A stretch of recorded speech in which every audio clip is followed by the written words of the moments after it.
स्थान झारखंड का एक घना जंगल और उससे सटा वीरान गांव। मुख्य पात्र आदित्य, एक पत्रकार, रेखा, स्थानीय लड़की, बाबा कालेनाथ। कहानी।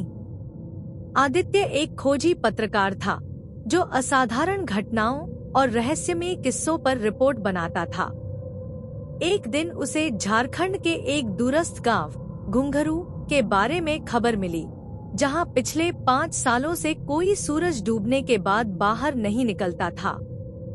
कहते हैं कि वहां एक परछाई रात को निकलती है जो इंसानों को अपने साथ कहीं अंधेरे में खींच ले जाती है। गांव के नक्शे में यह जगह तकरीबन मिट चुकी थी, पर आदित्य ने ठान लिया कि वो वहां जाएगा। पहला दिन, आगमन और सन्नाटा। जब आदित्य गांव पहुंचा तो चारों तरफ सन्नाटा था। लकड़ी की जली हुई झोपड़ियां, सूखे कुएं और एक पुराना मंदिर जो आधा गिरा हुआ था। गांव के एकमात्र बचे लोगों में से एक बुजुर्ग महिला रेखा आदित्य से मिली। रेखा ने उसे चेतावनी दी, सूरज ढलने से पहले इस गांव से चले जाना बाबू। यहाँ रात को अंधेरा नहीं आता, खुद अंधेरा आता है, अपनी परछाई के साथ। आदित्य को लगा यह एक मिथक है, लोगों के डर की उपज। उसने रेखा से ठहरने की अनुमति ली और मंदिर के पास एक खाली झोपड़ी में डेरा डाल दिया। रात का पहला पहरा, परछाई की दस्तक। रात के करीब 9 बजे हवा का बहाव अचानक तेज हो गया। झोपड़ी की खिड़की से एक अजीब सी सरसराहट की आवाज आने लगी। मोबाइल नेटवर्क गायब हो चुका था। आदित्य ने कैमरा चालू किया और बाहर निकलकर देखा, पूरा गांव धुंध में लिपटा हुआ था। तभी एक परछाई दीवार के पास से फिसलती हुई दिखी। वो कोई इंसान नहीं था, उसकी चाल जमीन से 1 इंच ऊपर तैरती हुई लग रही थी। वो तेजी से मंदिर की ओर बढ़ा। अचानक मंदिर की घंटियां अपने आप बजने लगी। आदित्य ने देखा, एक काला सफेद चेहरा बिना आंखों के परछाई से बाहर निकला और फुसफुसाया, जो देखता है वो बचता नहीं। आदित्य कांप उठा। उसने भागने की कोशिश की, लेकिन जमीन जैसे पकड़ने लगी उसके पैर। तभी रेखा आई और उसने लाल सिंदूर से बना एक त्रिभुज आकृति आदित्य के चारों ओर बना दिया। परछाई छटपटाई और गायब हो गई। दूसरा दिन, रहस्य की गहराई। सुबह होते ही रेखा ने आदित्य को एक पुराना किस्सा सुनाया। 60 साल पहले गांव में बाबा कालेनाथ नामक एक तांत्रिक आया था जो अमरता चाहता था।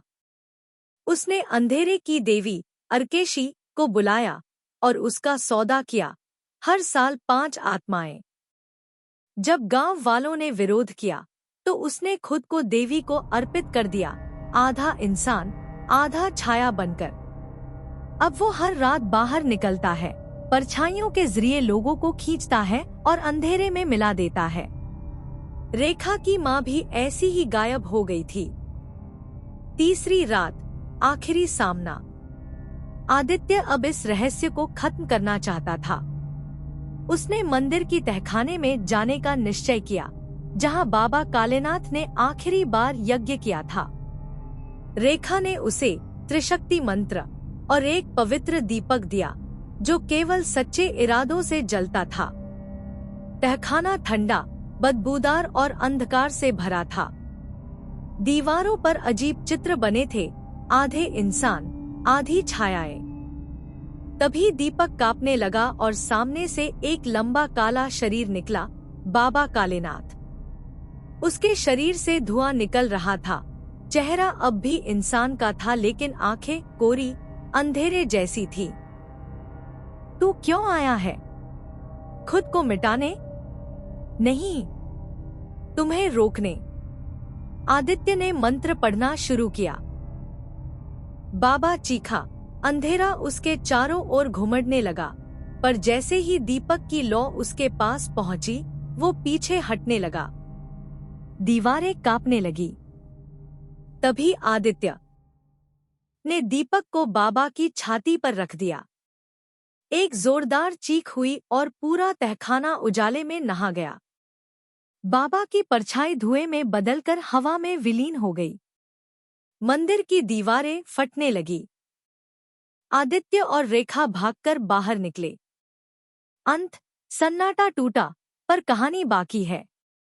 अगली सुबह गांव में पहली बार सूरज ढंग से चमका। लोग झोपड़ियों से बाहर निकले। आदित्य ने सब कुछ रिकॉर्ड किया और यह रिपोर्ट देश भर में वायरल हो गई। लेकिन एक हफ्ते बाद आदित्य के कमरे में अंधेरा अचानक घना हो गया। दीवार पर एक फुसफुसाती आवाज उभरी। अंधेरा कभी पूरी तरह नहीं मिटता, वो बस इंतजार करता है।